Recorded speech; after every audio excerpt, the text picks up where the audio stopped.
My name is Hubert Rhomberg, and I'm really happy to share some of my thoughts, my vision, the work we do. My personal mission started 20 years ago. So I was in a technical university, so I studied construction, like the classical normal construction business.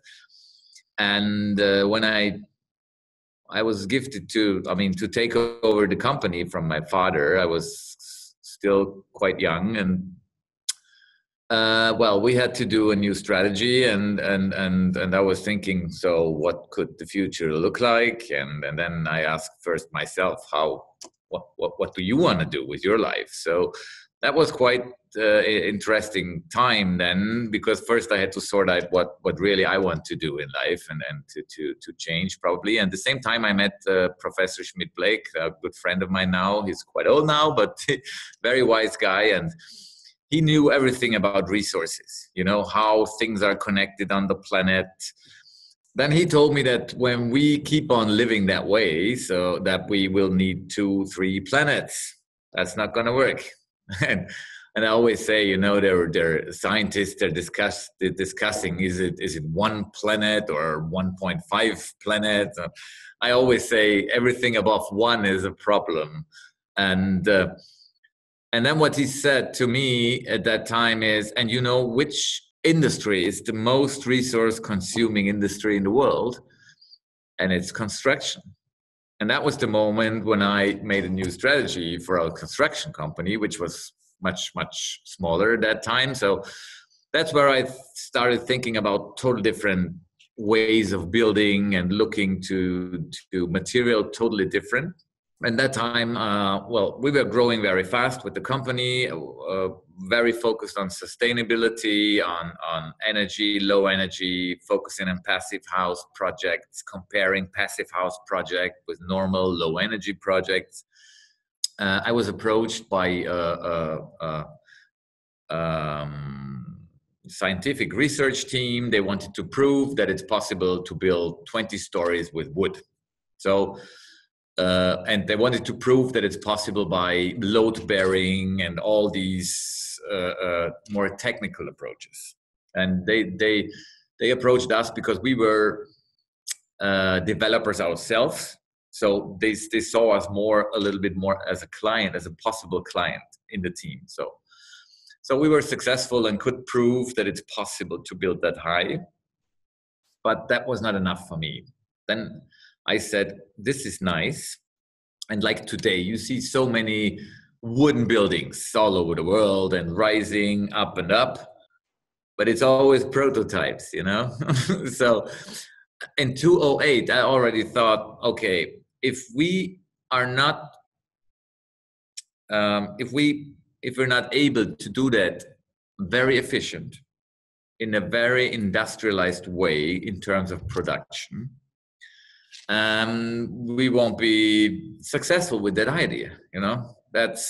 So that was my approach. So I split with the architect at that time and the team, because they were more focused on just wood and just high, and I wanted to see the economic approach too, because otherwise it's not gonna happen. So we made a new research project. It was called House of the Future of the Austrian government, and there we proved that we can go up 30 stories and had a way to how we produce it, how the logistics would be. You know, we went through the whole process, and that outcome was really looking good. And knowing that, I said, okay, now I'm gonna build one. That was 2011 when we started this. And there still the people said, that's not gonna work. We said, okay, why don't we just do it and then build the first 8-story wooden hybrid structure in Austria, or in the continent, obviously, of Europe. And one thing we were really first to was that to not cover the wood. You know, it was like the wood you could smell, see, feel. So it was not covered behind another material, another resources. So we thought, we should go that way. And that was a really big step, because all the authorities, the administration, you know, they said, yeah, but wood burns, you know? And I said, yes, but it burns safely. I mean, you know exactly how much you lose every second or every minute. In the minute, you lose I think 0.6 millimeters, something like this, and in an hour 2.5, depending on the wood, centimeters of wood. But the rest is still okay and stays there. So steel building is worse. But you know, that's something now people see, believe, because a lot of projects now are doing it that way. So that was the start. And then we built up this 8-story building, and it was so fast. We really put it together, including the hull, the tight hull, the windows and the facade, in 8 days. You know, it was just like, and then I knew that's something we should do everywhere. Okay, that's when I started the company CREE. And then we had but I realized after this putting together so successfully that the rest of the work was a mess. I mean, still the old way, you know, they need months for putting all the stuff in there. And I said, no, we kick everything out, and that's sustainable too. Just use what you really need.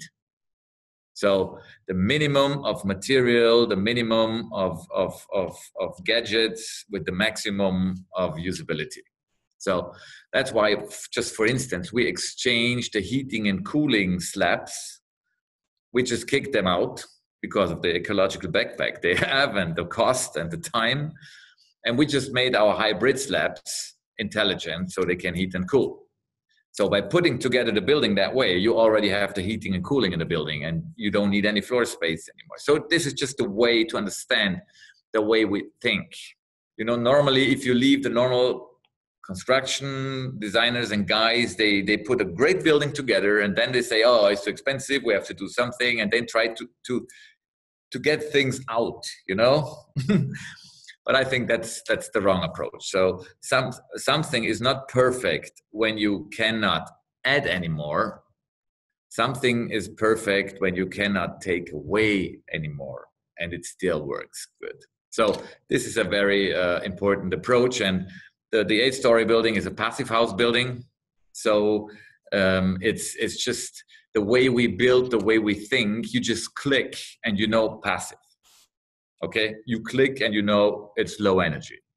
You don't click, you have something which is still nice, but probably not that energy efficient. Okay, so we were thinking about construction material. That's why I said, okay, we have to go into wood and we have to go up because the cities will grow.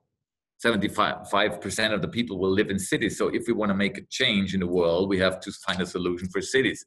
That's why wood up, and a systematic approach for efficient production. Climate change. So everyone now is thinking about, we have to look about low energy, passive house building. You have to look at the using time of the buildings. Anyway, that's something you have to have in the DNA from the beginning. And the other thing is look into the building material, because we have the smartest carbon storage technology in the world. And that's where I always tell this little story, you know, when my seat neighbor in the plane, you know, I didn't know him, was asking me, oh, what are you doing for life? And I said, I'm working in carbon storage technology. And he was like, wow, you know, what's that kind of stuff? And how does that work? You know, and I said, it's a chemical process. It's very sophisticated, you know.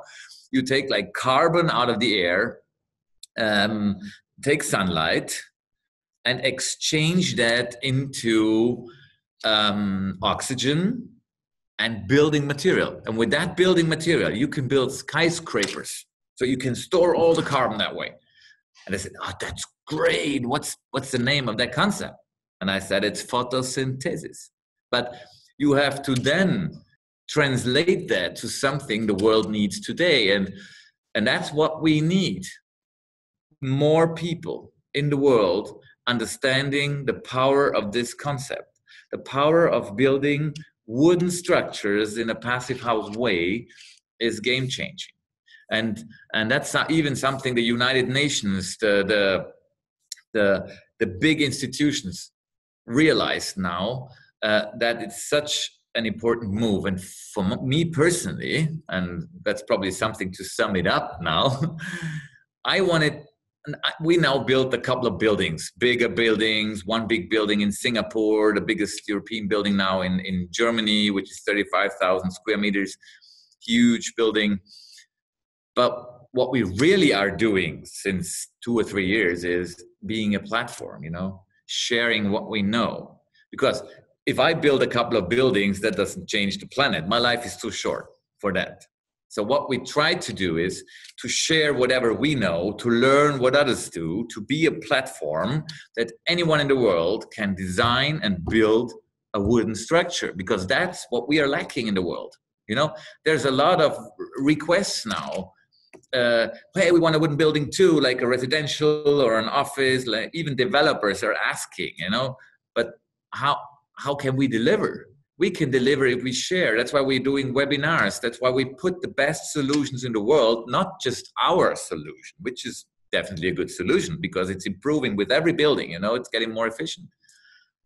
But we put down the best ideas from other concepts we think are the right buildings to be fabricated in a very efficient way. Otherwise, we don't push it, because that's not going to work, because people will always ask about the cost. And if you're way off, it's not going to happen. And that's probably one of the most important things in the book I wrote. I have it in German, but there's an English version as a PDF, From the Ego to the Lego, Bound 4.0, because our problem was the ego. We have a project, we make experiences, and after the project, everyone walks away. We start from scratch. So how can we come to a world where we just share what we know? Because what I know, I should tell you everything, but then I want to see what you do with it, because then I learn. You learn and I learn. Okay, so if you give it away and watch, you learn. So it's the other way around. In the old times, people were like, "Oh, it's me. It's just mine." Okay, so that's true. So it's not a technological revolution we're now in. It's a mindset revolution in the world. And the whole community, the community in this conference, in our scope of work where we are fighting for, a better world in construction, we really can make a difference. But when we make this step in our mind, just share what we know, no one can stop us, because no one knows more than everyone.